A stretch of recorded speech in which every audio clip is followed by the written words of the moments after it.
Assalamualaikum warahmatullahi wabarakatuh. Alhamdulillahi rabbil alamin. Wassalatu wassalamu ala rasulina wa habibina wa syafi'ina wa tabibi kulubina wa qudwatina wa zukhrina wa maulana Muhammad wa ala alihi wa sahbihi ajma'in wa man tabi'ahum bi ihsanin ila yaumiddin, amma ba'du. Apa khabar sidang pendengar, penonton yang dirahmati Allah sekalian? Saya doakan kepada mereka yang tak larat kembali kuat, kepada mereka yang gelisah kembali terarah, kepada mereka yang sedih kembali bertatih, kepada mereka yang monyok kembali seronok, dan kepada mereka yang sepi kembali happy. Terima kasih juga kepada seluruh penonton daripada luar negara juga maupun di dalam negara, dari utara atas tontonan, dari selatan atas perhatian, dari timur atas sokongan, dan dari barat atas kesetiaan. InsyaAllah pada pagi yang indah dan barakah ini kita akan membicara tentang satu topik yang selalu berlegar di fikiran kita berkaitan menjaga aib pasangan. Ini kerana kalau tengok pada hari ini berlakunya satu krisis, iaitu krisis keimanan. Kalau kita lihat pada hari ini, tipulah orang tidak tahu tentang dosa membuka aurat tetapi tidak mahu menutupnya. Bukan tidak tahu tapi tidak mahu, maka krisis keimanan. Tipulah kita kalau di antara kita tidak tahu mencela dan menyebarkan aib pasangan adalah dosa. Kita tahu tapi kita tak mahu menjaga kerana krisis keimanan. Maka pada pagi ini kita akan bicara secara tuntas apakah itu hukumnya dan apakah kesannya jikalau tidak menjaga aib pasangan kita, bersama dengan panel jemputan, iaitu Al-Fadil Ustaz Amin. Assalamualaikum Ustaz. Assalamualaikum warahmatullahi wabarakatuh. Hakim, apa khabar? Sihat? Alhamdulillah sihat. Ustaz, selamat pagi. Alhamdulillah sihat. Terima kasih kepada Ustaz Amin yang sudi bersama dengan kita pada pagi ini. Alhamdulillah. Dan kita akan bicara tentang topik ini sampailah jam 8.30. Anda akan bersama dengan kami sehingga 8.30.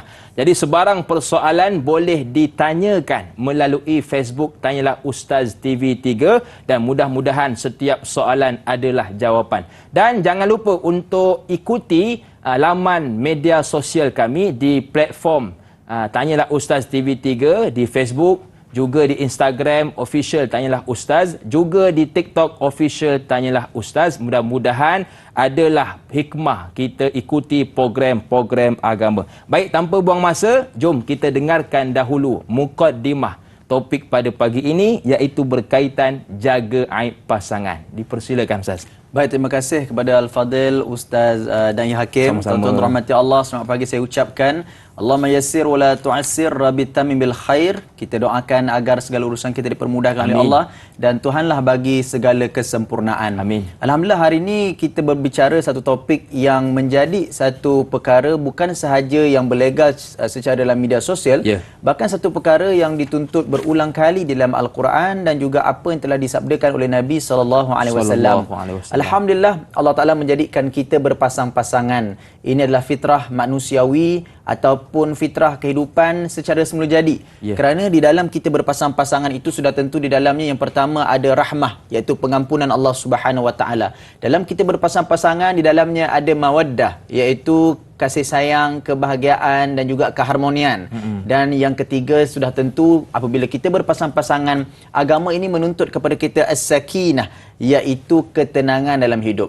Sebab itu bila kita mendirikan rumah tangga, satu kelebihan yang Allah Subhanahu Wa Ta'ala berikan kepada kita, 3-in-1 kita dapat. Yang pertama, kita dapat kerahmatan, pengampunan Allah. Setiap hari kita melakukan perkara-perkara yang boleh menghapuskan dosa kita. Kita melayan suami kita, kita berbaik dengan isteri kita, kita melayan anak-anak kita. Semua itu menghapuskan dosa. Bukan saja menambahkan pahala. Kadang-kadang ada orang dia tertekan, Tanya Hakim. Dia rasa beban dengan nak melayani keluarga dia, nak melayani suaminya, nak melayani isterinya. Ada benda-benda yang kadang-kadang sampai naik menyampah rasanya.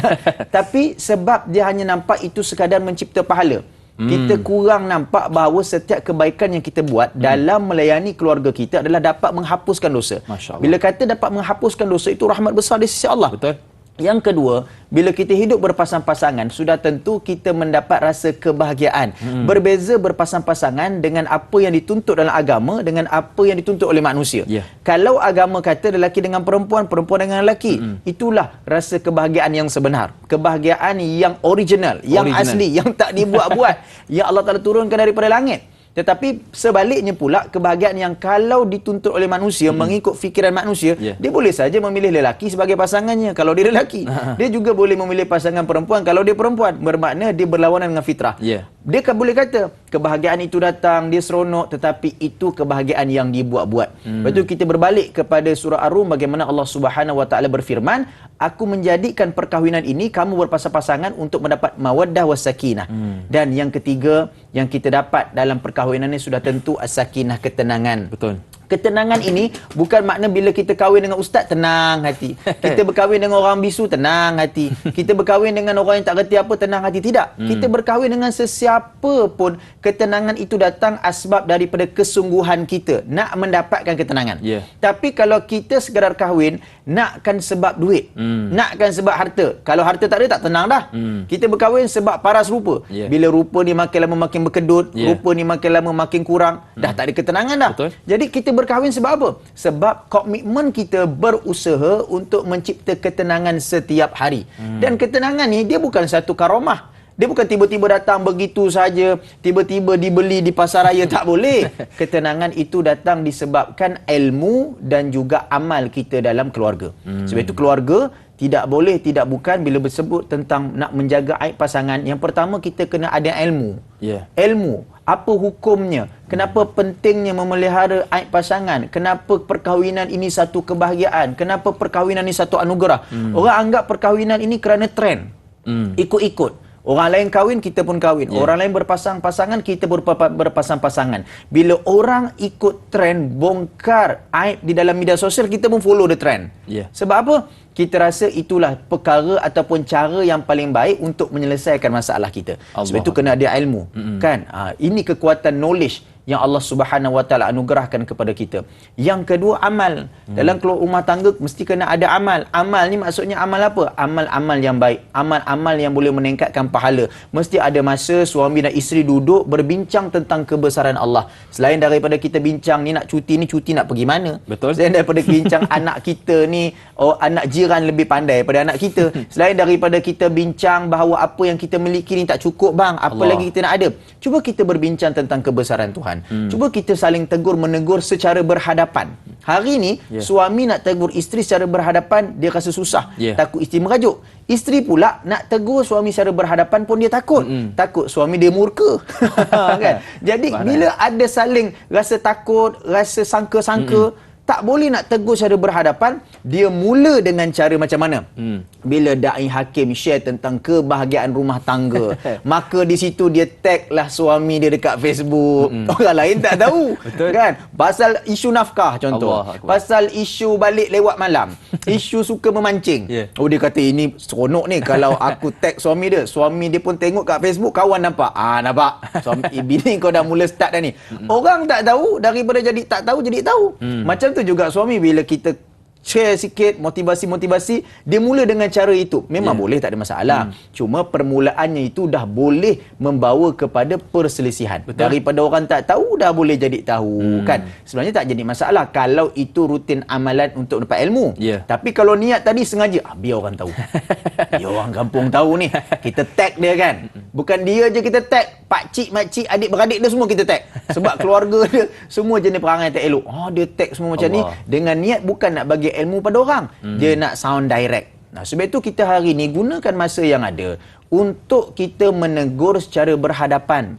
Apabila ada waktu-waktu yang best untuk kita menegur. Waktu malam kita sebelum nak tidur tu, kita ada orang kata pillow talk. Kan? Jangan pillow talk tu kita cerita benda esok nak ngadap jam. Jangan cerita banyak masalah hidup kita ketika saat masa-masa indah antara kita. Masa tengah makan. Tengah makan tu lah kita nak cerita bil tak bayar. Tengah makan tu lah kita nak bergaduh, tayar tak tukar lagi. Tengah makan tu lah kita nak cerita anak result tak periksa, bagus, tak bagus. Bergaduh waktu tu. Waktu-waktu yang indah, kita bicarakan perkara-perkara yang baik. Sebab itu teknik yang Nabi ajar pada kita, teknik sandwich. Teknik sandwich ni kita selalu dengar dalam motivasi-motivasi konon-kononnya daripada barat. Tapi Nabi ajar. sebelum kita nak menegur pasangan kita, nak cerita tentang keburukan pasangan kita ataupun kekurangan kita dan juga pasangan, kita puji dulu. Rotinya itu kita puji. Pujilah awak ni bagus dah. Awak ni elok dah. Muka awak ni kalau nak bandingkan dengan artis Korea, awak lagi elok. Tapi kita start dengan teguran. Apa kata?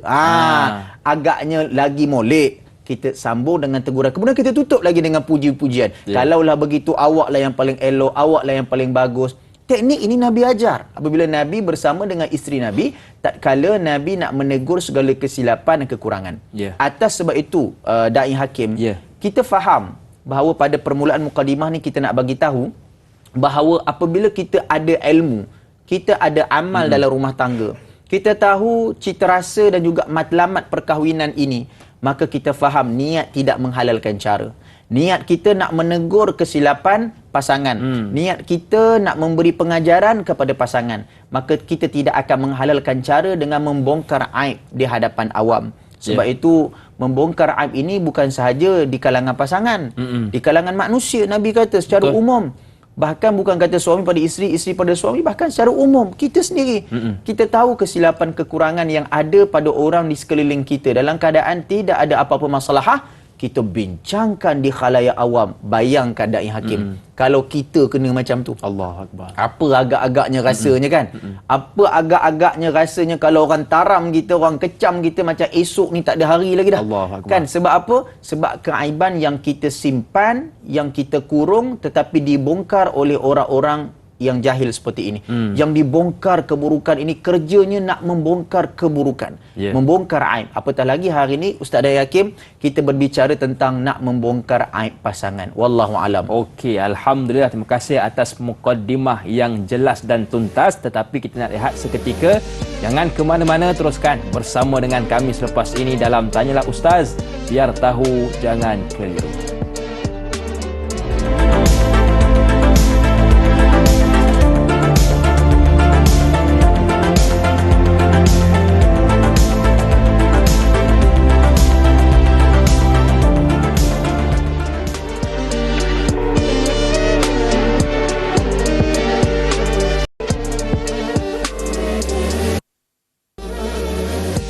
Terima kasih kepada anda yang masih lagi sudi bersama dengan kami dalam Tanyalah Ustaz, biar tahu jangan keliru. Masih bersama dengan saya Da'i Hakim, juga panel jemputan kita Al-Fadhil Ustaz Amin.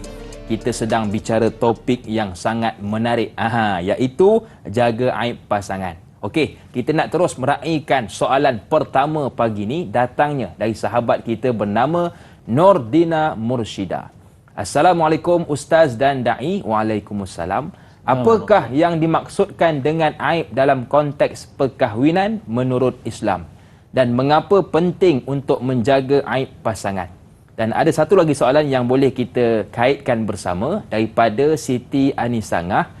Assalamualaikum Ustaz dan Da'i. Waalaikumsalam. Apa nak buat jika seorang isteri buka aib, iaitu cerita buruk suami dekat ahli keluarganya, sehingga menjatuhkan maruah si suami dan keluarga mertua, hilang rasa hormat? Mohon penjelasan. Terima kasih kepada kedua-dua soalan. Dipersilakan. Baik, Ustaz Da'i Hakim, yang pertama tadi, yang dimasukkan dengan aib. Kita faham bahawa perkataan aba, aibun, muaibun, ataupun ia membawa maksud kepada keburukan, ataupun membawa maksud kepada perkara-perkara yang memalukan, perkara-perkara yang menjengkelkan, yang tidak mahu orang dengar, orang lihat dan juga orang bertemu dengannya. Maknanya satu perkara yang kita faham, aibun ini perkara memalukan yang hanya disimpan dalam ruang yang kecil sahaja.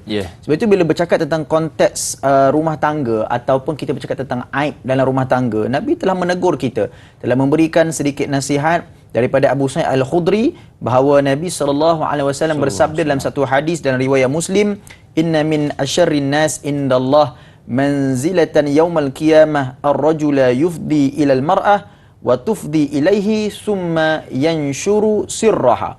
Seburuk-buruk manusia, ni kata Nabi SAW ni, seburuk-buruk manusia yang paling buruk keadaannya di sisi Allah, kan, inna min asyarrin nas indallah, asyarrin nas ini memang seburuk-buruk manusia Allah di sisi Allah. Tak kiralah kamu ni siapa, pangkat kamu apa, kopiah tebal mana. Tapi dalam keadaan Nabi kata buruk manusia pada hari kiamat, manzilatan yaumal qiyamah, manusia yang paling buruk pada hari kiamat adalah seorang lelaki, iaitu suami yang bergaul ataupun yakni yang bersetubuh dengan isterinya, kemudian menyebarkan rahsia isterinya tersebut. Sedangkan perkara itu adalah satu rahsia. Begitu juga sebaliknya, seorang isteri yang menceritakan keburukan suaminya dan suami yang menceritakan keburukan isterinya dalam isu ataupun dalam konteks mereka melakukan persetubuhan ataupun dalam pergaulan. Sebab itu, ini satu perkara yang kalau Nabi tak sebut pun, kita dengar pun kita rasa, benda ni pelik ni. Betul. Benda ni tak boleh buat ni kan. Benda ni aneh ni. Tak ada manusia boleh terima perkara seperti ini. Bahawa kita menyebarkan keburukan manusia, lebih-lebih lagi perkara itu adalah perkara-perkara yang baik dalam rumah tangga. Baik dalam rumah tangga kita, tidak bermakna ianya boleh disebarkan di luar. Sebab itu, tuan-tuan rahmati Allah, penonton yang dimuliakan Allah, pada pagi ini kita bercakap tentang aib dalam konteks perkahwinan. Sebab itu perkahwinan ni satu perkara yang kita katakan, selalu saya sebut dalam mana-mana ceramah Da'i Hakim, perkongsian saya kata dalam dunia media sosial hari ini, kita selalu sebut bahawa kita boleh berkongsi apa sahaja.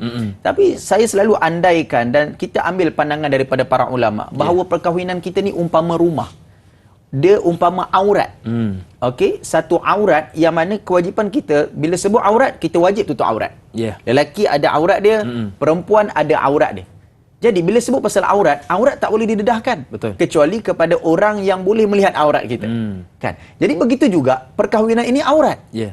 Ada waktunya kita boleh dedahkan kepada orang yang boleh melihat aurat tersebut. Ada waktunya tak boleh. Dan hukum tak boleh itu bukan sekadar tak boleh, tidak harus. Haram. Berdosa besar.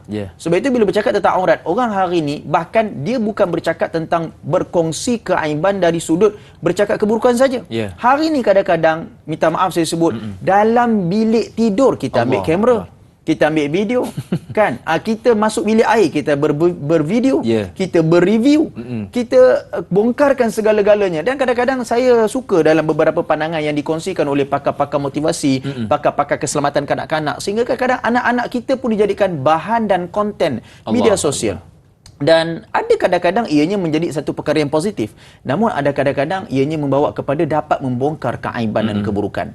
Dan kadang-kadang contohlah anak kita tu tak ada masalah pun, okey je sebelum ni. Tiba-tiba kita ambil video, nampak lagi kita coek belah sini kan, nampak sengit, masuk video viral. Orang duk bercakap bukan pasal konten yang anak kita pandai bercakap tadi tu. Anak kita pandai menulis, anak kita bercakap, masyarakat bercakap pasal gigi anak kita. Bayangkan, saya ambil contoh ni, apa agaknya yang berlaku. Walaupun pada awalnya kita tak ada nak buat apa pun, just content for education lah, for apa pun kan. Tapi hari ni masyarakat tak melihat perkahwinan itu ataupun keluarga itu al-usrati al-aurah.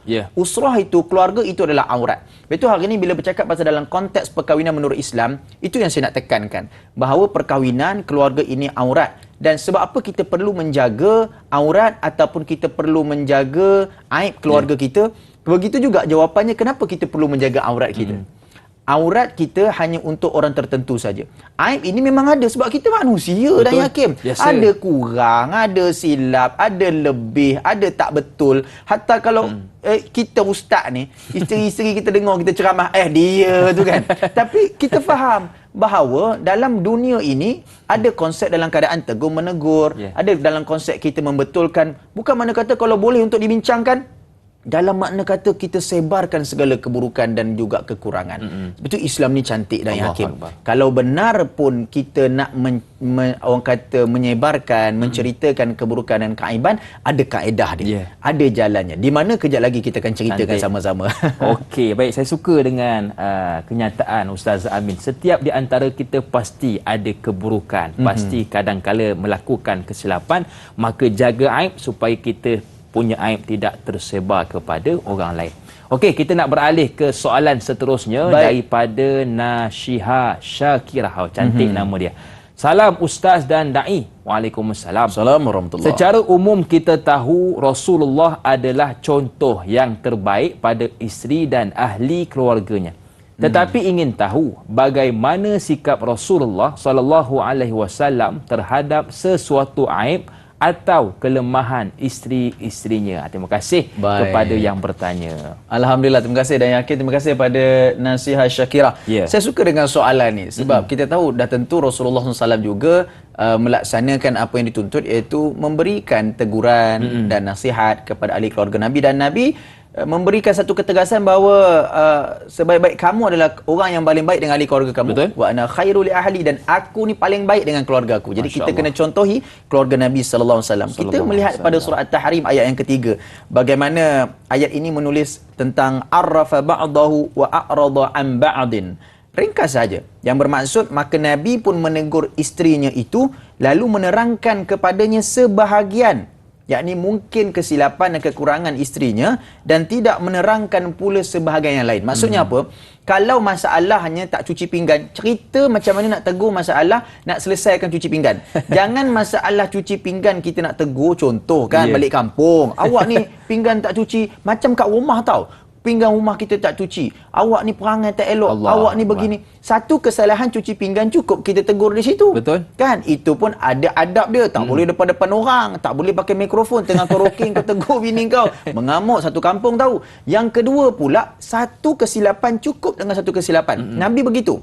Manusia ada kesilapan, tapi Nabi menegur isteri Nabi dengan satu kesilapan dan satu kekurangan untuk diubah tanpa menyebarkan, tanpa menceritakan kesilapan dan kekurangan lain. Tak mengungkit benda-benda yang lain.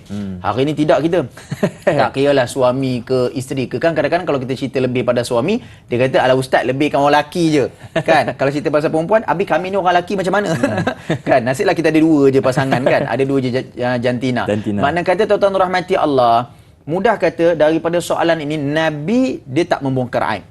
Nabi tak menceritakan aib. Nabi tidak memburukkan pasangan Nabi. Nabi tak pernah ceritakan keburukan isteri Nabi. Bahkan isteri Nabi pun tak cerita keburukan Nabi SAW kepada orang lain, kecuali berada dalam ruang yang sepatutnya.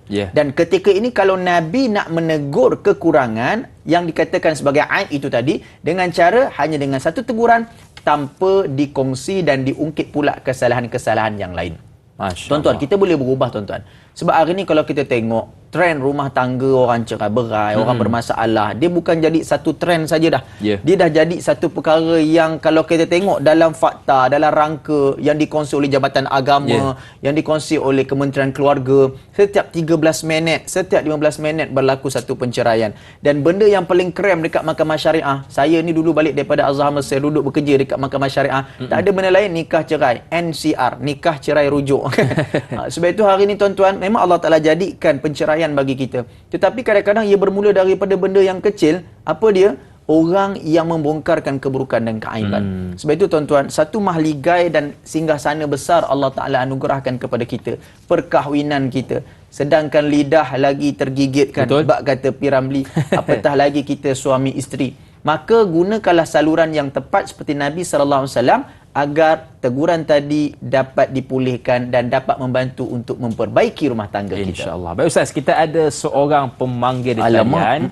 Assalamualaikum, siapa di sana? Waalaikumsalam warahmatullahi wabarakatuh. Da'i Hakim dan Ustaz Amin. Saya Omar Abdul Majid dari Felda Cini Timur 3, Pekan Pahang. Assalamualaikum Ustaz dan Da'i. Waalaikumsalam warahmatullahi wabarakatuh. Soalan saya begini Ustaz. Ustaz Amin ni baru ya, orang muka baru di Ustaz ya. Selamat datang ke Tanyalah Ustaz ya. Ya, sama-sama. Jadi soalan saya begini Ustaz. Kadang yang masalahnya kan kalau semua baru menikah, baru kahwin, semuanya elok Ustaz. Kentut pun bau wangi. Tapi kalau dah lama Ustaz, bila dah lama dan berlaku pula perselisihan, tak ada persefahaman, nak membuat satu-satu perceraian. Apabila di mahkamah, mereka ni akan buka semua aib, nak beritahu Tuan Hakim supaya benda ni dia nak berpisah, tak ada kesesuaian lagi. Kadang-kadang suami tu, si isteri tu kata, suami saya Tuan Hakim berdengkur masa tidur, dan yang si suami pula kata isteri saya tak pandai masak. Jadi semua aib itu dibuka kerana untuk perceraian itu Ustaz. Jadi soalan saya, apakah boleh si suami buka aib isteri, si isteri buka aib suami kerana inginkan perpisahan di mahkamah ini? Ataupun bagaimana sudut pandangan Islam dan Ustaz sendiri mengenai buka aib di mahkamah ini untuk berlakunya, untuk membuat satu-satu perceraian itu boleh berlaku? Jadi itu soalan saya Ustaz dan Da'i. Terima kasih banyak Ustaz dan Da'i. Senyum nampak gigi, ada rezeki kita jumpa lagi. Terima kasih banyak. Assalamualaikum. Waalaikumsalam warahmatullahi Dia tahu-tahu je wabarakatuh. saya orang baru Jangan tegur-tegur lah benda tu. Tak ada lah gurau. Terima kasih kepada soalan Ustaz Amin. Baik, yang pertama sekali berkaitan dengan biasalah dalam perkahwinan mula-mula semua okey, pelik. Kalau mula-mula tak okey kan. Tapi orang dulu-dulu pernah tengok Da'i Hakim. Mula-mula tak kenal. Atas pelamin tu duduk beza jauh macam ni. Betul? Kan sebab apa? Memang mak ayah yang satu kan. Allahu akbar. Kalau hari pertama, hari kedua tu tak bertegur. Sebab saya tak suka awak, saya tak kenal awak. I ada boyfriend. Don't cerita-cerita dulu, Saleh Yaakob. Cerita-cerita dulu kan. Betul. Kalau kahwin dulu memang orang dulu-dulu lah. Tapi tahan sampai sekarang. Masya Allah. Kan berjanji sehidup semati, mati sama-sama. Kan kalau berpisah pun sampai kesudah tak kahwin Allah lain akbar. kan. Sebab apa? Sebab hubungan yang kuat. Betul. Tapi kita lain lah. Kahwin bercinta dulu 2 tahun. Bertunang 2 tahun. Kan kahwin lepas tu dalam tak sampai 2 tahun baru 2 bulan dah Allah file Allah. ke mahkamah. Ni benda betul. Betul. Dan sampai ke mahkamah, apa yang berlaku pada hari ini itu yang kita sebutkan nak menceritakan sesuatu yang dikatakan aib pada hakim. Betul bila sebut pada hakim, pada mahkamah kena tengok. Apa kes yang kita nak bawa sampai ke hakim untuk kita ceritakan aib dan keburukan. Yang pertama dibolehkan. Boleh. Contoh apabila berlaku tentang isu haldonah, iaitu isu tentang penjagaan anak. Betul. Di sana si suami dan si isteri akan memberikan hujah-hujah mereka, betul. affidavit mereka, dokumen sokongan mereka kepada mahkamah bahawa mereka selayaknya untuk menjaga anak kalau berlaku pertikaian. Contoh tuntutan daripada suami, tuntutan pada isteri ataupun pelanggaran hak dan sebagainya. Maka mereka perlu tunjukkan kepada mahkamah. Tapi perkara-perkara yang bersabit dengan kes tersebutlah dengan penjagaan anak tak perlu dibongkar dan diaibkan cerita 10 tahun 20 tahun yang dahulu. Dia ni kaki motor lah, dia ni kaki pancing tak balik rumah lah. Cerita yang semasa. Yang kedua, boleh tak untuk diceritakan tentang keaiban dan keburukan pasangan di depan hakim atau mahkamah? Dibolehkan kerana kalau berlaku isu-isu yang dikatakan pengabaian, penganiayaan, kezaliman bersama dengan sokongan, bersama dengan akuan sumpah, bersama dengan bukti, bersama dengan peguam, maka di sana boleh. Sebab itu kalau kita kata aib yang dibenarkan dalam Islam itu boleh dibongkarkan hanya di tempat-tempat yang khusus, di tempat yang berautoriti seperti mana dalam kamar mahkamah.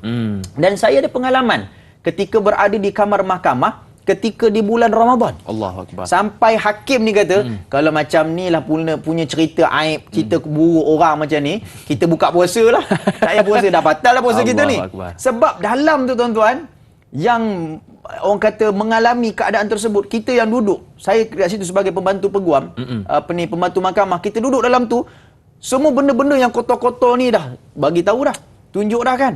Sebab macam yang Tuan Haji kita sebut tadi, bahasa kahwin tadi wangi, tapi lepas habis tu semua dijajanya. Allah. Sebab itu pun hakim dia hadkan. Kan, mahkamah akan hadkan benda apa yang kami perlu tahu dan benda apa yang kamu tak perlu untuk ceritakan. Dan tidak ada keperluan dalam kes mahkamah ataupun dalam perjalanan kes ini untuk kami tahu aib dan keburukan tersebut. Hanya keperluan yang mendesak sahaja. Jadi kalau saya menjawab soalan tadi, boleh tetapi melalui keperluan yang mendesak. Aib-aib dan keburukan yang ada sangkut paut dan disabitkan dengan kes dan penceritaan. Bukan benda-benda yang tak patut, bukan benda-benda yang pelik yang hakim benda ni tak payah cerita pun. Kita ceritakan juga. Itu tidak membantu kita dan dah tentu di sana haram hukumnya. Allahu akbar. Baik. Jadi itu antara bukti keimanan kita dalam menjaga aib pasangan masing-masing. Baik, kita nak beristighfar seketika. Jangan ke mana-mana. Teruskan bersama dengan kami selepas ini. Tanyalah Ustaz, biar tahu jangan keliru.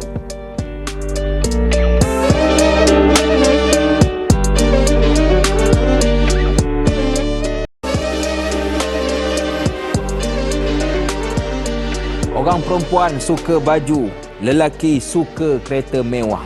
Pakaian hidup aib dan malu, pakaian mati amal ibadah. Terima kasih kepada para pendengar, para penonton yang masih lagi sudi bersama dengan kami hingga saat ini dalam Tanyalah Ustaz, biar tahu jangan keliru. Baik, kita nak terus meraihkan soalan pagi ini, kali ini daripada Haris Saiful. Jom kita lihat soalannya. Assalamualaikum Ustaz dan Da'i. Waalaikumsalam. Adakah dibenarkan untuk berkongsi masalah peribadi perkahwinan dengan orang luar jika melibatkan aib pasangan? apakah terdapat situasi di mana mendedahkan aib pasangan dibenarkan dalam Islam? Jika ya, apakah batasan yang perlu dijaga? Mohon pencerahan Ustaz. Terima kasih kepada Haris atas soalan.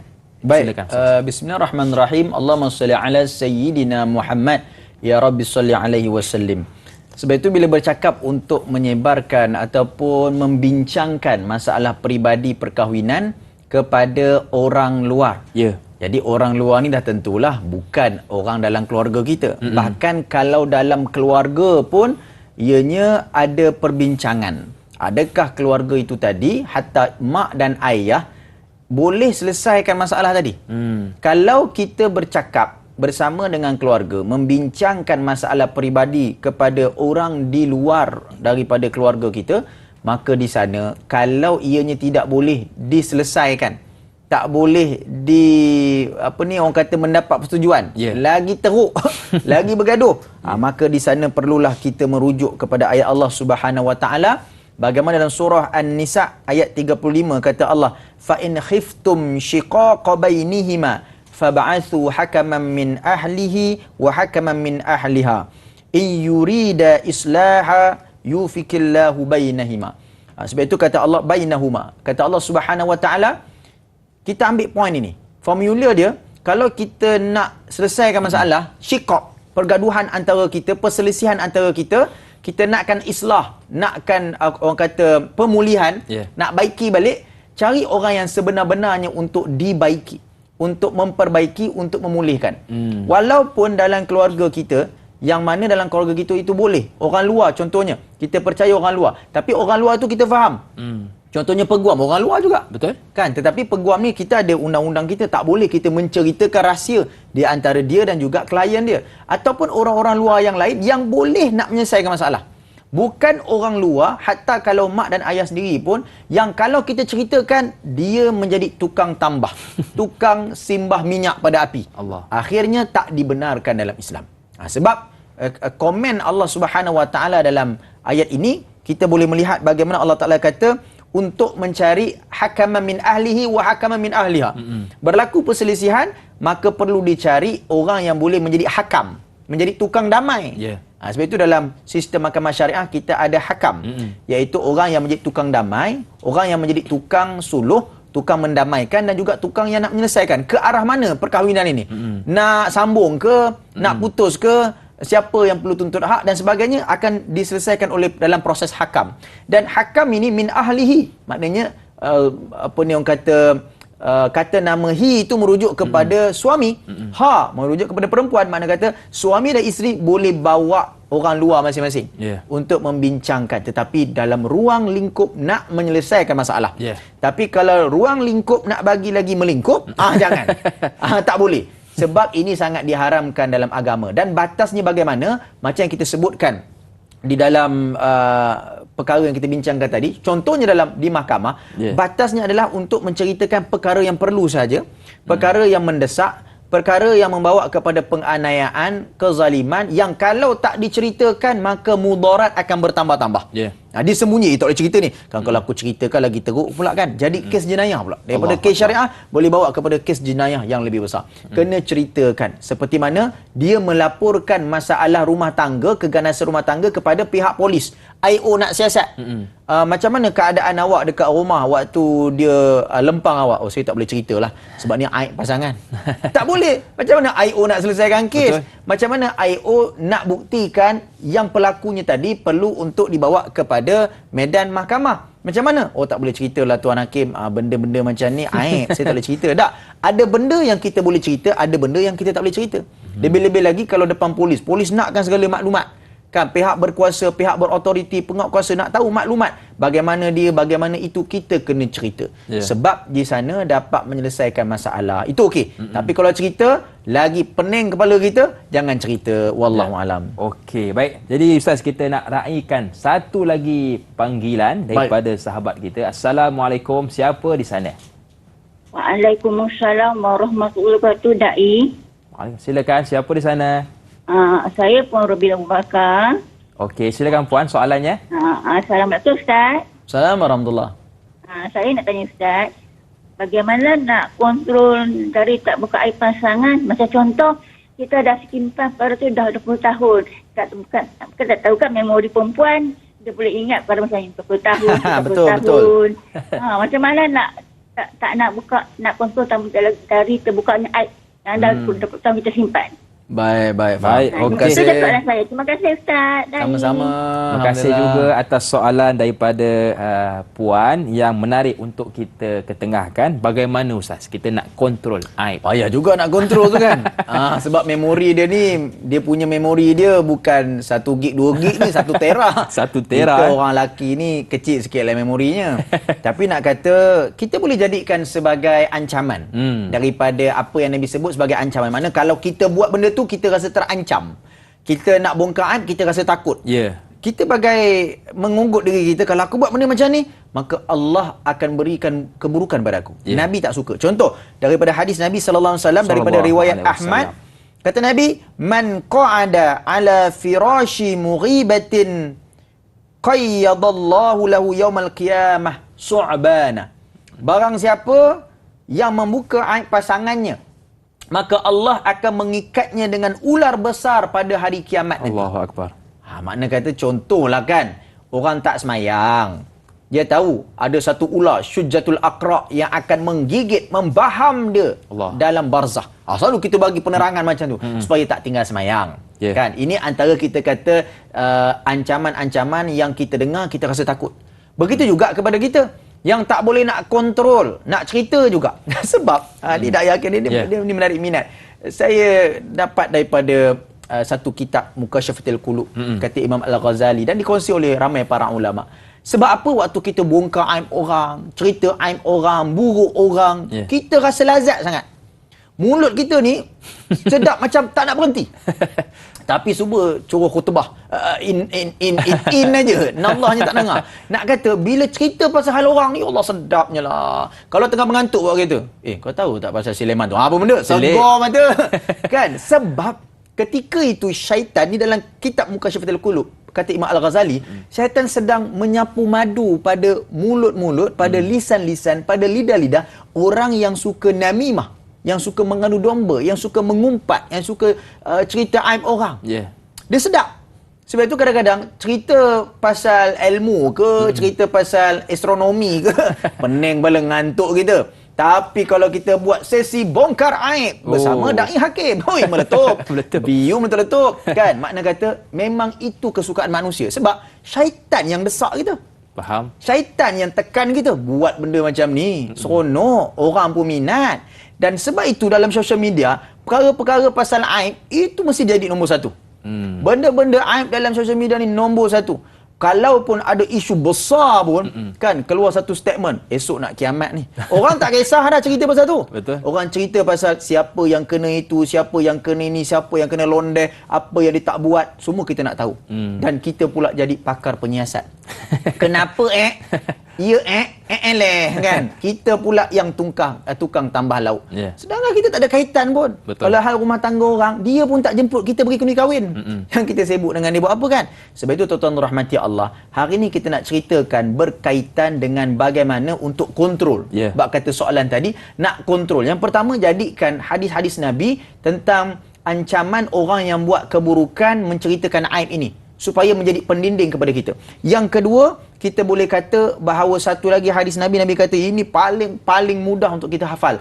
La yadkhulul jannah an-namam. Tidak boleh masuk dalam syurga selama-lamanya an-namam. Orang yang mengumpat, orang yang bongkar aib, orang yang mengadu domba, orang yang selalu cerita pasal buruk orang lain. Jadi kalaulah hadis-hadis Nabi ni tak boleh jadikan sebagai pendinding kita, tak boleh jadi batas kita, apa lagi? Betul. Kan? Jadi kalaulah puan, pada tuan-tuan, ibu-ibu, ayah-ayah yang menonton, hari ni pagi-pagi ada benda best nak cerita ni kan, ada gosip-gosip dia nak cerita kan, ingat, Nabi kata ada ular besar. Nabi kata tak boleh masuk syurga. Kalau itu pun kita langgar, memang tak nak masuk syurga langsung kita. Allahu Akbar. Ke mana tempat kita nak hala tujunya? Wallahu a'lam. Kalau hendak menjerat rusa, jeratlah bersama Haji Shu'aib. Kalau hendak berbuat jasa, mulakanlah dulu menjaga aib. Baik Ustaz, kita nak raikan lagi pemanggil di talian. Baik. Assalamualaikum. Siapa di sana? Waalaikumsalam warahmatullahi wabarakatuh. Saya Ismail dari Sungai Buloh. Sungai Buloh, baik. Ya, Okey, soalan saya begini Ustaz. Adakah kejujuran dan kepercayaan yang dibentuk dalam diri pasangan itu juga adalah salah satu kunci bagi menjaga aib pasangan? Itu je soalan saya. Terima kasih.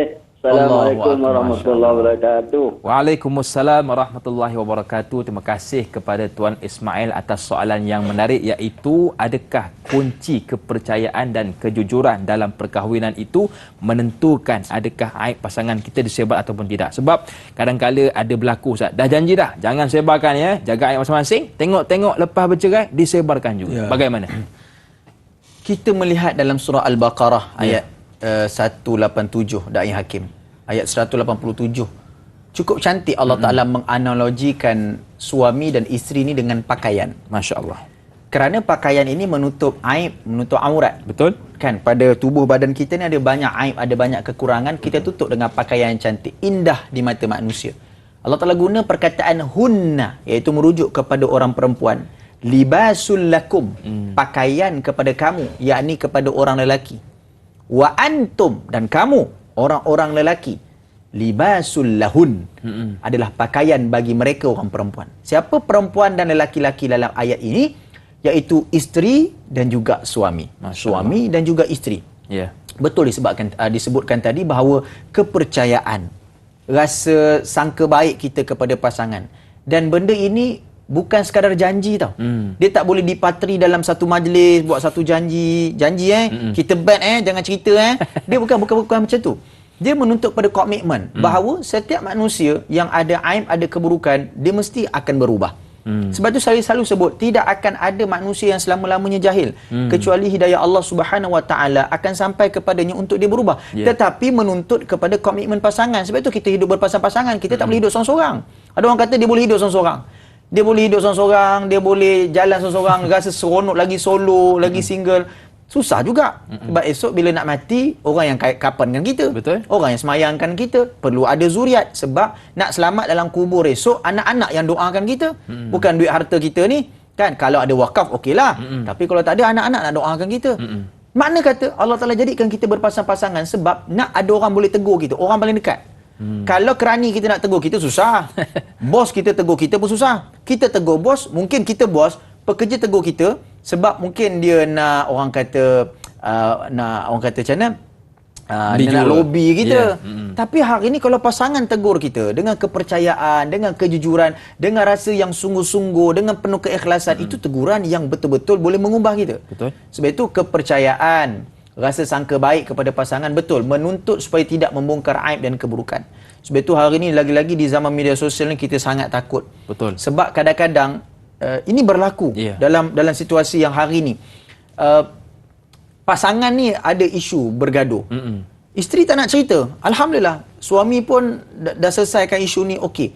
Tapi benda ni sensasi. Maka ada pihak-pihak lain yang mencucuk supaya dibawa dalam podcast. Sekarang kan podcast. Supaya dibawa dalam media massa, dalam laman web. Betul. Kan? Supaya dibincangkan. Yang kena ingat tuan-tuan, kita ni ingat bila orang datang jumpa kita, kita rasa macam orang tu simpati dengan kita. Tak, dia bukan simpati, dia nak scam kita lagi ada. Sebab contoh dalam keratan-keratan akhbar ataupun dalam laman web, yang cerita pasal kita tu 2 perenggan aja. 10 perenggan lagi iklan. Dia meniaga dalam kisah tuan-tuan. Betul. Betapa hinanya kita, mana maruah kita dalam aib kita dijaja. Cerita buruk kita orang tak tahu boleh tahu. Orang meniaga pula, ambil untung pula daripada cerita kita. Agak-agak nak tak kita bongkar aib pasangan kita dengan cara sebegitu? Agak-agak macam mana? Tak baloi Ustaz. Dah lah tak berbaloi. Maruah kita hilang. Betul. Orang pula buat untung. Rasa macam dipijak-pijak lah maruah kita ni. Wa'ayazubillah. Sebab itu tuan-tuan, kena fikir banyak kali. Percaya pada pasangan. Kalaupun ada kekurangan, suami tak puas hati dengan isteri, isteri tak puas hati dengan suami, macam kita sebutkan tadi. Ada medium dia. Pergi ke mahkamah, pergi ke jabatan agama. Pergi jabatan agama ni kadang-kadang saya pun pelik. Kan? Dah macam ada bilik wartawan ke kat situ kan. Nunggu aja. Kadang-kadang dia pergi kat sana ngantorkan makan pada sepupu dia. Keluar-keluar, oi dia pun pergi kejar orang tersebut. Tak kiralah siapa pun. Mana kata tuan-tuan rahmati Allah, hari ni kadang-kadang benda-benda macam ni dah jadi mainan kita, makanan kita. Kalau tak ada cerita orang susah hidup kita kan. Sebab itu tuan-tuan rahmati Allah, nak katanya kalau pergi mahkamah syariah, bukan orang kata pergi mahkamah syariah ni nak bercerai. Nak putus. Tak. Pergi mahkamah syariah dapatkan nasihat. Kita ada pegawai suluh. Kita ada hakam. Kita ada pihak jabatan yang akan mendamaikan kita. Betul. Bukan makna pergi mahkamah ni nak bercerai aja. Orang kita pergi mahkamah nak bercerai. Jadi orang takut.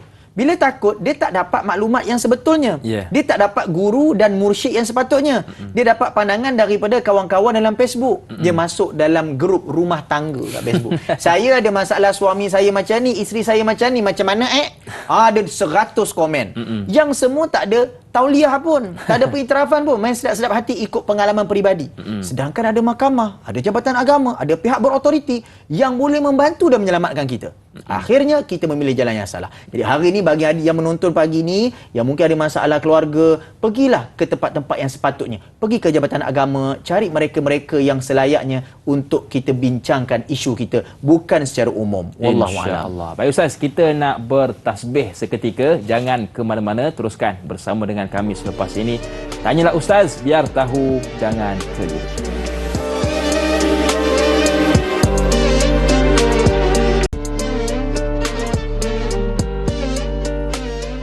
Okey Ustaz, kalau tak keberatan boleh Ustaz kongsikan sedikit tentang maklumat pembinaan Masjid Asy-Syakirin yang sedang dalam progres pembinaan. Alhamdulillah, terima kasih pada Da'i Hakim. Tuan-tuan rahmati Allah, alhamdulillah pagi-pagi yang cukup indah ni eloklah kita bercakap tentang nak membina masjid. Tadi kita bercakap tentang nak membina masjid dari sudut supaya tidak meruntuhkan, tidak merosakkan. Hari ini kita membina masjid atas janji Nabi SAW.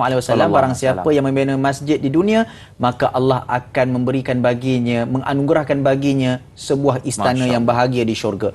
Sebab itu pada kali ini Masjid Asy-Syakirin Bandar Mahkota Ceras dalam proses untuk kita bangunkan.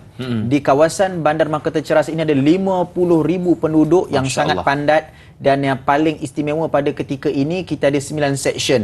Tuan-tuan dan rahmati Allah boleh lihat di kaca TV bagaimana ilustrasi 3D yang kita paparkan bahawa kawasan di Masjid Asy-Syakirin ini, iaitu Bandar Mahkota Ceras, sangat-sangat memerlukan sebuah masjid yang istimewa. Pagi ni saya tak nak cakap banyak, saya nak minta tindakan daripada kita semua tuan-tuan. Hari ini hari yang istimewa, kita keluarkan sedikit duit poket kita hari ini. Tuan-tuan scan QR code yang tertera. Sebab kita nak bina masjid. Masjid Asy-Syakirin Bandar Mahkota Ceras ini terletak di kawasan yang padat, kawasan yang benar-benar memerlukan sebuah masjid.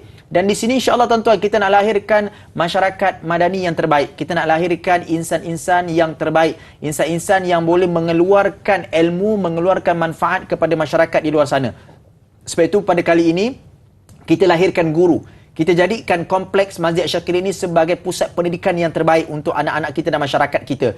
Tuan-tuan, scan QR code yang tertera di kaca TV pada pagi ini. Ya, tuan-tuan boleh ambil nombor akaun yang tertera, ada Facebook kita, ada TikTok kita, ada Instagram kita. Tuan-tuan tolong tuan-tuan bantu-bantu pagi ni, tolong sebarkan kepada rakan-rakan, tolong sebarkan dalam grup-grup WhatsApp. Daripada kita banyak cerita pasal gosip, cerita pasal orang lain, cerita pasal buruk orang. Hari ni apa kata masukkan QR code ni kat dalam grup WhatsApp tersebut. Kalau grup WhatsApp ada 200-300 orang, contohlah satu orang bagi RM1 pun dapat RM200 dah. Betul.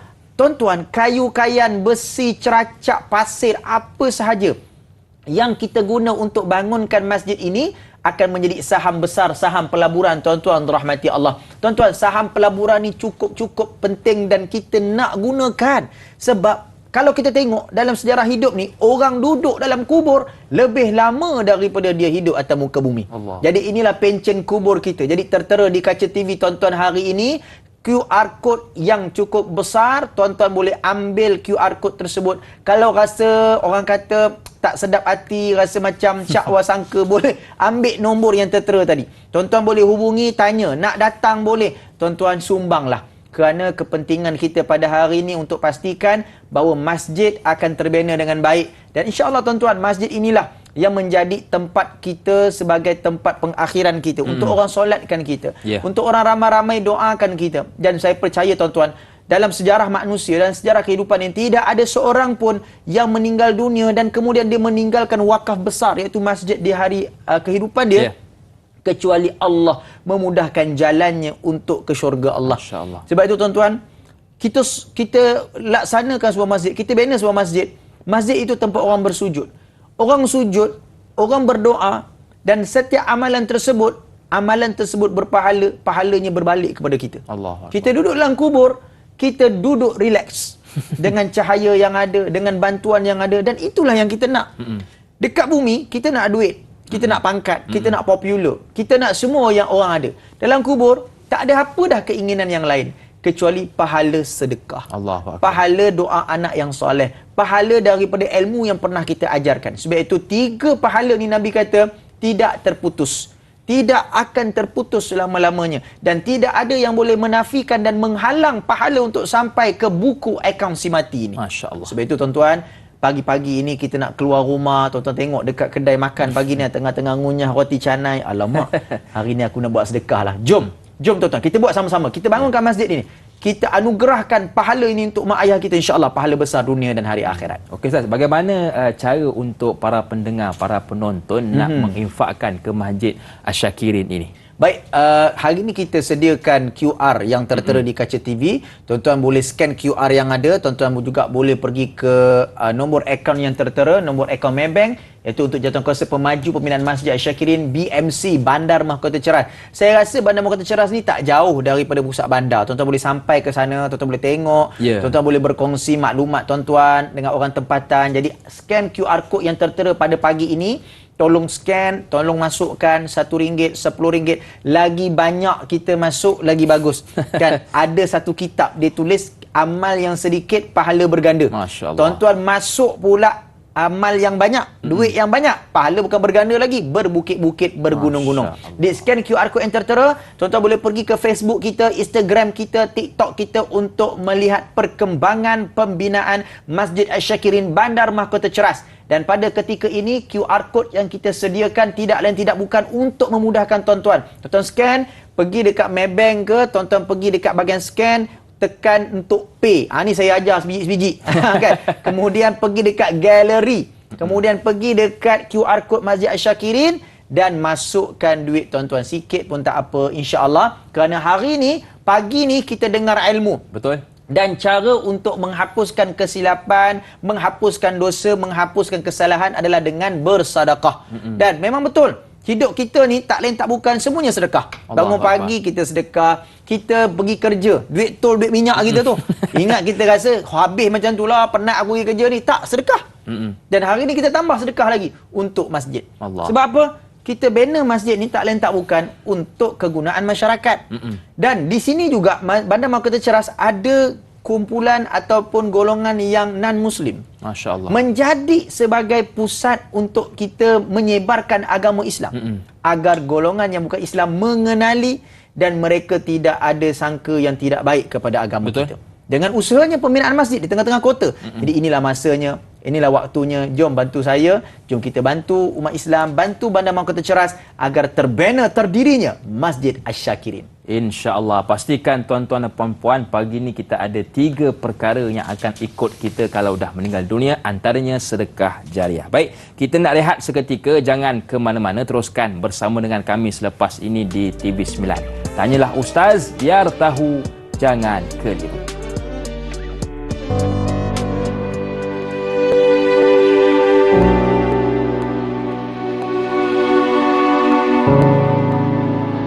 Sudah 20 tahun aku menunggu.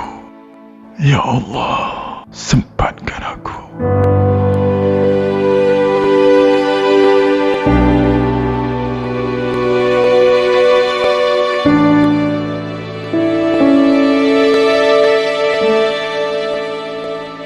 Marilah sama-sama berinfak dalam merealisasikan pembinaan Masjid Asy-Syakirin Bandar Mahkota Ceras.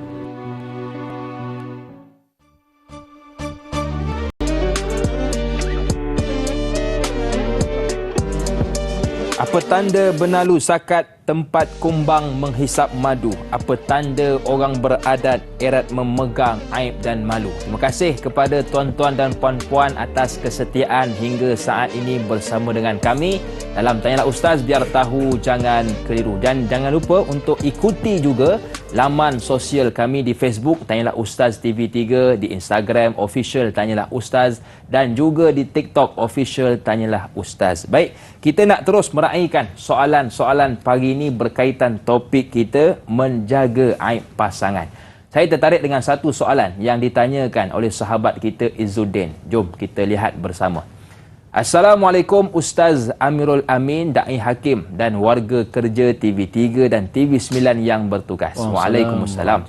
Dalam Al-Quran Allah berfirman yang bermaksud mereka isteri-isterimu merupakan pakaian bagimu dan kamu merupakan pakaian bagi mereka. Surah Al-Baqarah ayat 187.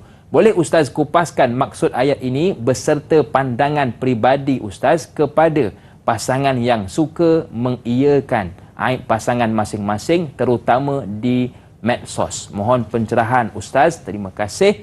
Terima kasih juga kepada Izzuddin atas soalan. Baik, terima kasih kepada Izzuddin atas soalan. Allahumma salli ala sayyidina Muhammad ya Rabbi salli alaihi wasallim. Tadi kita berbicara juga tentang soalan ini daripada surah Al-Baqarah ayat 187. Hunna libasul lakum wa antum libasul lahun, yang mana isteri itu adalah pakaian bagi lelaki dan lelaki adalah pakaian bagi perempuan. Pakaian ini membawa maksud menutup aurat, menutup keburukan. Allah Ta'ala menganalogikan bahawa kita sebagai seorang manusia tak terlepas daripada kesilapan, kekurangan. Ada saja keburukan yang sememangnya kita lakukan berulang kali. Dan kita tukar, kita ubah untuk menjadi manusia yang terbaik. Dengan kita baiki kesilapan kita, kita hapuskan kekurangan kita. Dan dalam masa yang sama, kita menjadi tukang untuk menutup keburukan tersebut. Sebab itu, orang yang paling rapat untuk melihat keburukan kita, selepas kita berkahwin bukan mak ayah lagi dah, pasangan kita. Betul. Dan selalunya kadang-kadang ada pasangan yang boleh nak mengugut pasangannya yang lain. Allah. Sebab itu bila Allah Ta'ala kata pakaian, makna pakaian itu tadi, tutuplah. Tutuplah perkara yang orang tak boleh tengok. Tutuplah, jangan sampai orang mengiyakan, orang gelak, orang boleh jadikan bahan budi bicara. Orang boleh jadikan sebagai bahan untuk dibualkan kepada masyarakat. Sebab apa? Sebab makna pakaian itu tadi adalah untuk menutup keburukan dan menutup perkara-perkara yang memalukan. Sebab itu trend yang dikatakan tadi oleh Izzuddin, betul, dalam media sosial. Media sosial ini tempat untuk kita paparkan segala-galanya. Ada orang dia kontenkan kehidupannya daripada awal pagi sampai ke tidur balik. Dan kadang-kadang kita tengok juga ada yang bermanfaat, dia memasak, dia jogging, tak ada benda-benda yang boleh kita nampak keburukan di situ.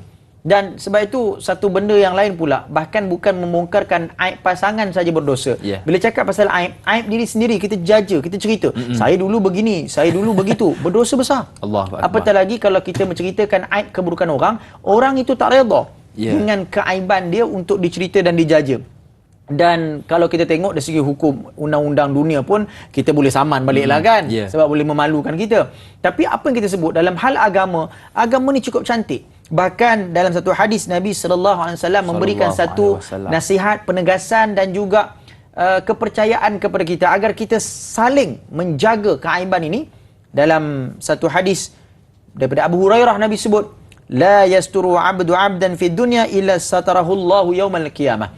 Tidaklah seseorang hamba itu menutup keaiban orang lain, pasangan ataupun orang-orang di luar ini, kecuali Allah menutup keaibannya di hari akhirat. Contoh, bayangkan kalau dekat dunia ni media sosial, followers kita ada 100,000. 100,000 tadi boleh nampak keaiban kita.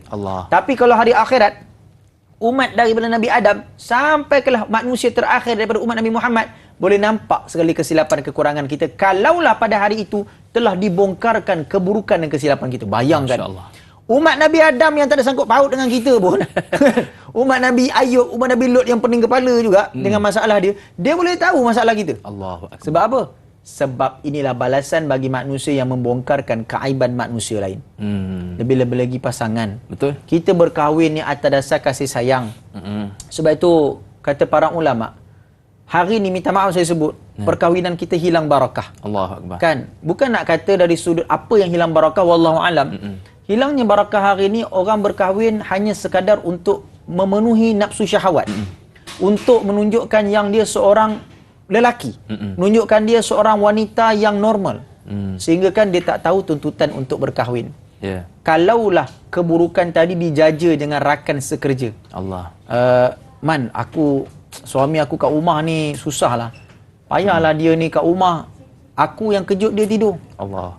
Aku yang sediakan sarapan, tapi kat luar motivator dia. Ceramah dia. Gedebak-gedebuk. Kau jangan percaya sangat dia tu.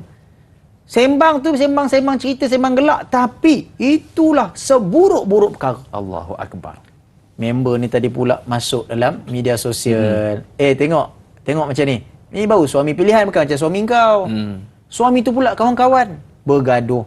Nampak macam biasa, sembang aib dah jadi biasa. Sedangkan sembang aib ni dosa besar. Betul. Betul lah di akhir zaman ni.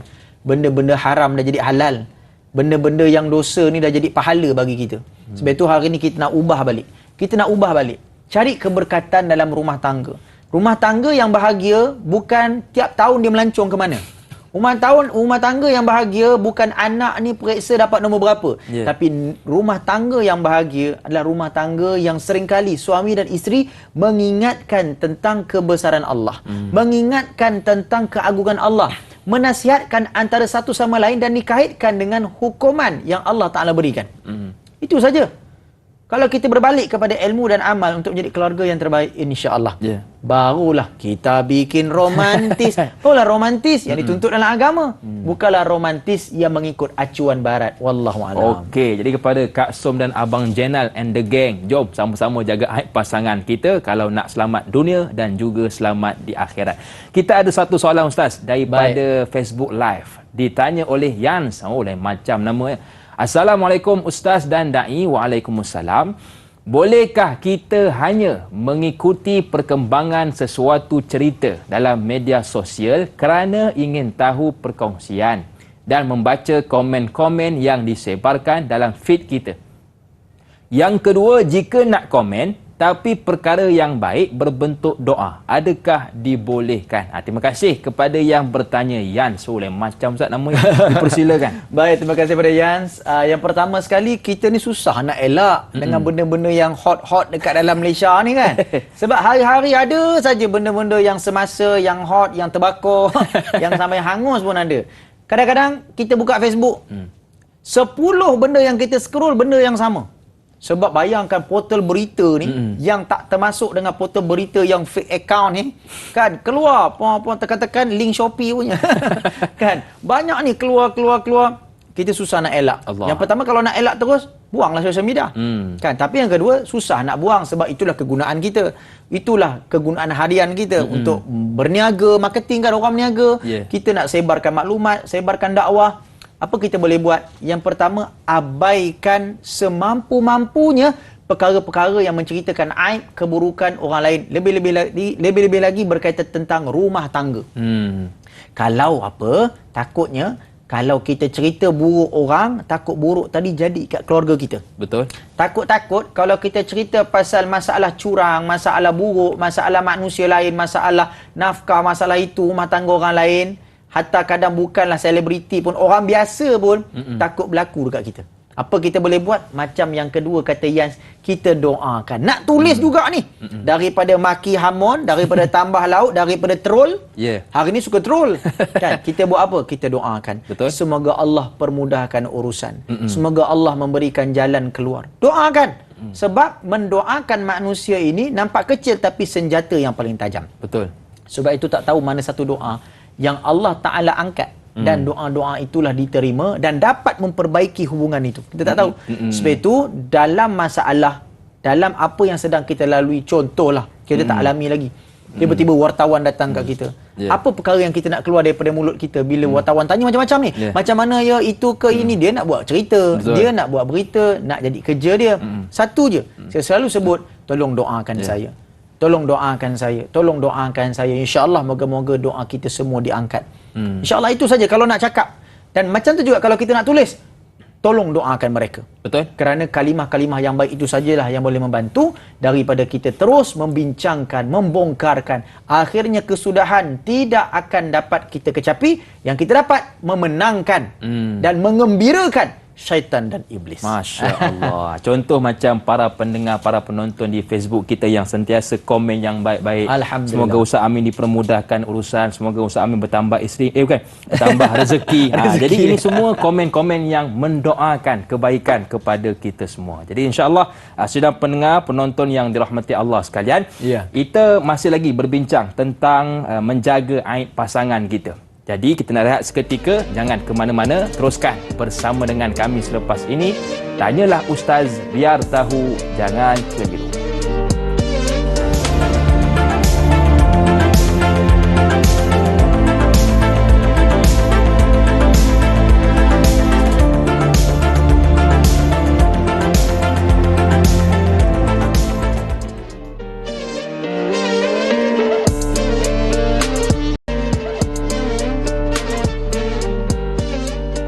Pejam celik, Alhamdulillah kita sudah berada di penghujung rancangan Tanyalah Ustaz TV3. Pejam tapi jangan tak celik-celik pula ya. Baik, kita masih lagi membicara tentang topik menjaga aib pasangan bersama dengan panel jemputan Al-Fadil Ustaz Amin. Alhamdulillah banyak input, banyak manfaat yang kita dapat. Mudah-mudahan jangan lupa untuk diamal dan disebarkan kepada sahabat maupun keluarga kita yang lain. Soalan seterusnya daripada sahabat kita, Putri Kamalia. Cantik namanya. Assalamualaikum Ustaz dan Da'i. Waalaikumsalam. Mengenai aib, bagaimana untuk mendidik anak-anak agar memahami pentingnya menjaga aib keluarga, termasuk aib ibu bapa? Terima kasih kepada Putri atas soalan. Dipersilakan. Baik, terima kasih kepada Da'i Hakim, terima kasih kepada Putri yang bertanya. Allahumma salli ala Muhammad, ya Rabbi salli alaihi wasallam. Bila kita bercakap tentang menjaga aib, betul, kita perlu didik anak-anak kita, perlu didik masyarakat kita bermula daripada rendah sampailah ke dewasa, bahawa menjaga aib ini bukanlah sekadar tentang kehidupan manusiawi, bukan sekadar akhlak manusiawi, tetapi ia adalah daripada tuntutan agama. Ada pahala, ada dosanya, datang daripada ayat Quran. Bahkan kita ajar anak-anak kita tentang daripada surah Al-Hujurat ayat 12, wala tajassasu wala yaghtab, dalam arti kata jangan kamu mengintip-ngintip. Jangan kamu mulakan dengan arti kata mencari kesalahan orang lain kerana nak memenangkan diri kamu. Kadang-kadang ianya bermula daripada kecil. Dan apabila kita bawakan perkara ini pada anak-anak kita, kita faham. Anak-anak pun dapat jelas bahawa inilah perkara-perkara yang dituntut dalam agama. Seperti mana solat. Anak-anak kita kadang-kadang tak sampai pun waktu dia kena solat. Tapi bila dia dah biasa nak kena didik untuk solat, bila azan je, papa semayang. Kan? Mama, jom kita pergi solat. Betul. Sebab apa? Dia tahu ini tuntutan agama, bukan sekadar rutin biasa. Begitu juga dalam keadaan kita menjaga aib. Anak-anak tahu. Kadang-kadang kita balik kampung, bila mak tengah bercakap benda tak elok, saya pernah tengok satu situasi tengah cerita tentang buruk orang, anak datang tutup mulut. Masya Allah. Mama tak elok lah. Oh ya ke? Satu teguran. Masya Allah. Kan anak-anak ni dia suci. Kan walaupun dalam keadaan dia kata, yalah kita kata tak elok lah mak, awak pun akhlak tak baik, tiba-tiba adab ke mana kan. Tapi anak-anak tahu benda tu tak elok. Benda yang buruk. Dan sebab itu bila kita bercakap benda yang buruk ini, dia memberi kesan juga pada kita. Kan lebih-lebih lagi kalau dalam keluarga, balik kampung, anak-anak cucu semua ada cerita pasal buruk orang. Buruk itu tadi dia akan sampai kepada anak kita, masuk ke daging kita. Macam air lah. Orang barat ada buat kajian, air putih dan dua air putih, satunya dicakap benda yang baik, satu lagi dicakap benda yang kotor. Dihina, dimakinya air tersebut. Bila diuji pada molekul, molekul tadi pecah, tak dapat berfungsi. Tetapi air yang dicakap dengan benda-benda yang baik, disulam dengan ayat-ayat puji-pujian, molekulnya bercantum aktif dan memberikan banyak kebaikan untuk badan. Masya Allah. Macam tu juga dalam kehidupan seharian kita. Kalau nak pastikan anak-anak tahu konsep aib ini, nak pastikan anak-anak tidak memukar aib, tak cerita aib kita kepada orang lain, kita jangan buat perkara tersebut depan anak-anak. Betul. Makna kata jangan buat langsung lah. Sebab kalau biasa benda tu berlaku, maka dia pun akan cerita keburukan mak ayah dia dekat orang lain. Allah. Mak ayah kita pun macam tu juga. Tapi kalau satu keadaan dia tahu, dia malu nak cerita. Tak adalah, mak ayah saya okey, alhamdulillah. Betul. Kan? Dia tahu, dan dia tahu keluarga dia tak apa nak elok, tak apa nak perfect. Tapi kalau dia membincangkan perkara itu di luar, itulah menunjukkan kepada tuntutan yang dilarang. Jadi sebab itu masyarakat hari ini kena sedar. Anak-anak kena tahu, masyarakat kena tahu, dan semua golongan kena tahu. Tak kira di mana pun anda menyebarkan aib dan keburukan, dosanya tetap sama. Saya tak cakap Ustaz, saya type. Saya tak cakap tak type Ustaz, tapi saya bisik. Kan? Tahu tak? Wallahualam. Allah wallahualam pula tu hujung. Kan nak nunjukkan perkara tu Islamik, mengumpat Islamik. Wa iyazubillah. Allahumma salli ala Muhammad. Kan? Nak nampakkan benda tu halal, dia sulam pula dengan selawat segalanya. Allahu akbar. Mana kata tuan-tuan, tinggalkan. Sebab kalau anak-anak nampak perkara ini berlaku depan mata kita, dia boleh jadi rutin harian dan benda ini merosakkan keluarga kita. Wallahualam. Banyak lagi cerita yang boleh kita kongsi bersama dengan pasangan, bersama dengan anak-anak kita. Yang penting jangan cerita aib orang. Okey Ustaz, kita nak pindah ke soalan daripada Rahimah Saud bertanya, Assalamualaikum Ustaz dan Da'i. Waalaikumsalam. Kesempurnaan bukan milik makhluk. Apalah kiranya pasangan suami isteri muhasabah diri setiap hari demi kesejahteraan hidup? Apakah tips-tips yang layak dibuat pedoman agar pasangan hidup dapat mengawal diri masing-masing daripada sebarang hasutan luar? Terima kasih kepada Rahimah Saud atas soalan. Wow. Bagaimana Ustaz? It's about a trust. Kepercayaan. Dan kepercayaan itu datang dari sudut kesetiaan dan keikhlasan. Kita boleh buat rangkuman drama-drama cinta. Kita boleh susun CD-CD, filem-filem cerita cinta. Tetapi cerita cinta yang sebenar, yang paling agung adalah merujuk kepada ketaksuban kita untuk melakukan perkara yang baik. Setiap hari kita mengulang-ulang perkara yang baik. Itulah cinta yang sebenar.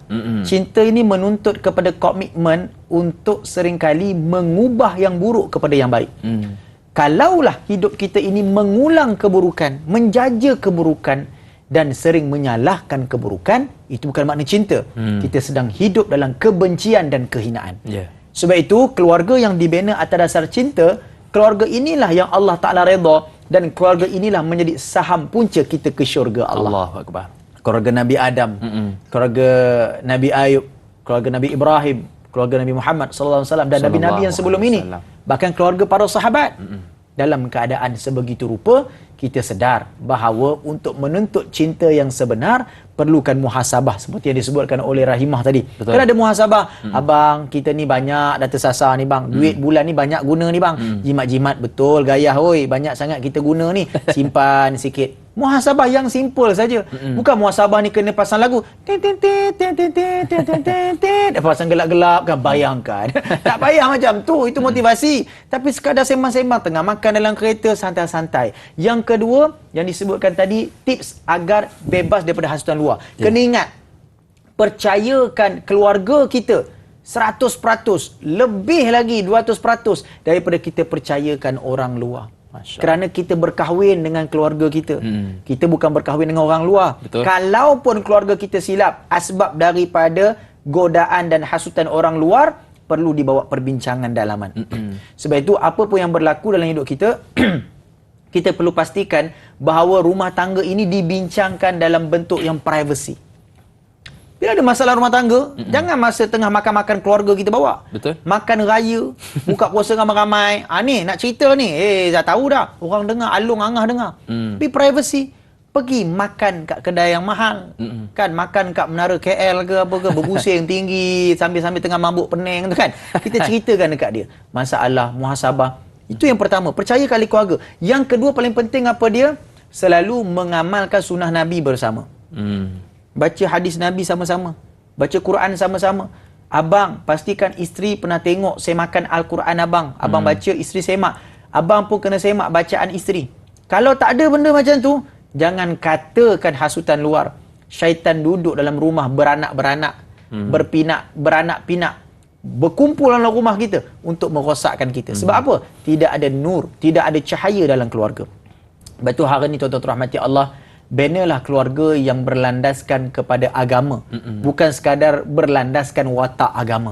Kan? Berlandaskan agama ni apa? Ikut sunnah Nabi. Cara Nabi berhibur, cara Nabi makan. Keluarga Nabi ni tak senang. Keluarga Nabi ni tak kaya. Keluarga Nabi ni bukan ada kenderaan yang mewah, bukan ada rumah singgahsana yang besar. Tapi semua keluarga Nabi indah. Keluarga Nabi seronok. Keluarga Nabi gembira. Keluarga Nabi ada sangka baik, ada percaya. Sebab apa?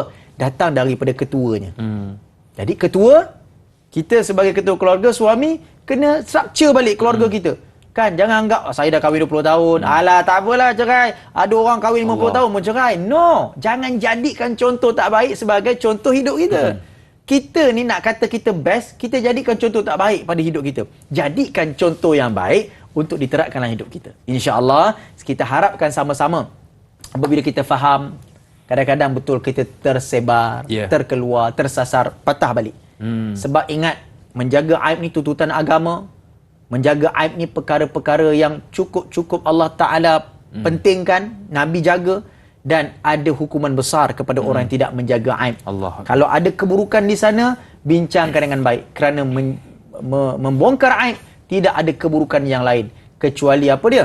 Kecuali di sana mendapat dosa besar di sisi Allah Subhanahu Wa Taala. Wal-a'yazubillah. Baik Ustaz, alhamdulillah kita sudah berada di penghujung rancangan Tanyalah Ustaz TV3.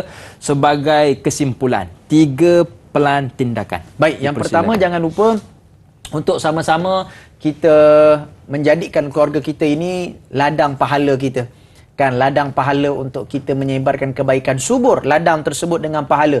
Mana kata bila kita balik rumah, ada pahala yang kita nak buat. Kita keluar rumah, kita buat pahala. Orang berkahwin ni kan, apa je pahala yang tak boleh nak buat? Sebab dia keluar rumah cari nafkah, pahala dah. Betul. Dia balik rumah, dia bagi nafkah pada keluarga, pahala.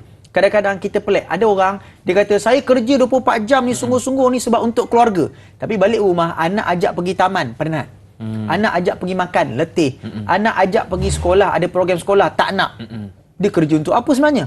Kan? What for? Untuk dia mencari nafkah ni untuk siapa? Adakah untuk namanya saja? Adakah untuk tunjuk pada orang dia mewah dengan harta dia? Tidak. Pelan tindakan yang pertama, bahagiakan keluarga. Yang kedua, ingat, kalau kita banyak bicara tentang buruk orang, maka orang pun akan mudah bicara tentang buruk kita. Kalau kita tak suka bicara buruk orang tentang diri kita, maka janganlah kita berbicara tentang buruk orang pula. Dalam hidup kita ni tolong jaga. Jangan bercakap tentang keburukan orang lain. Betul. Sebab tak ada masa dah kita nak bercakap hal orang lain. Hal kita pun tak selesai lagi. Masalah kita pun lagi banyak. Kan, pinjaman kita tak settle-settle lagi. Kan, apa lagi kita nak cerita pasal hal orang lain.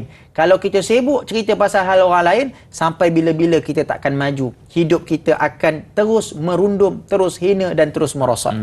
Yang ketiga, jadikan segala ancaman Nabi sallallahu alaihi wasallam kepada pembongkar-pembongkar aib sebagai satu tegasan yang kuat.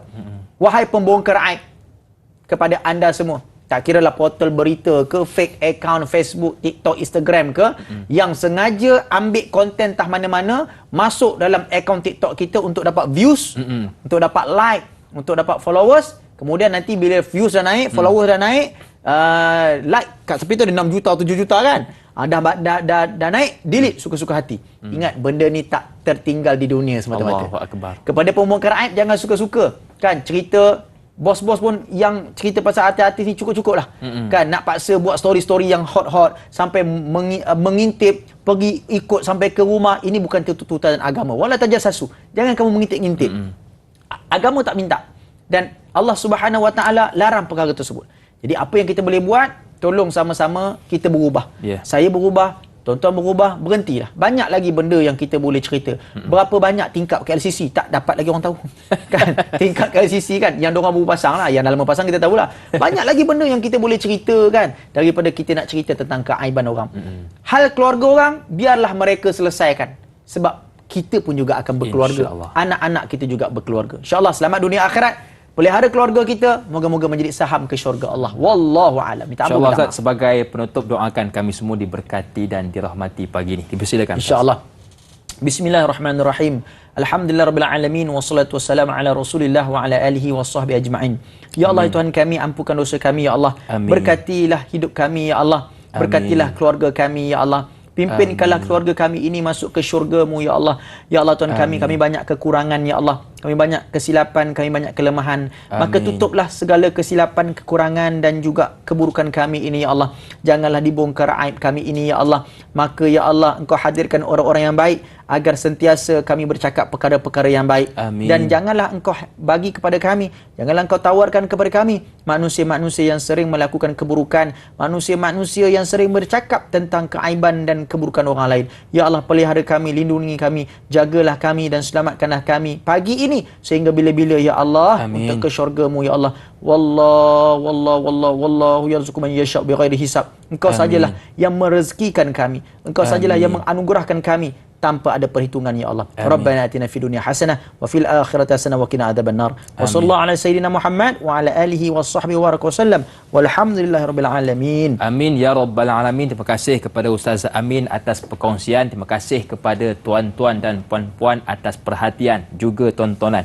Ingatlah orang tua ada berpesan, seburuk-buruknya helang ada juga helang berbulu. Seburuk-buruknya orang ada juga aib dan malu. Senyum nampak gigi, ada rezeki. Jumpa lagi. Assalamualaikum warahmatullahi wabarakatuh.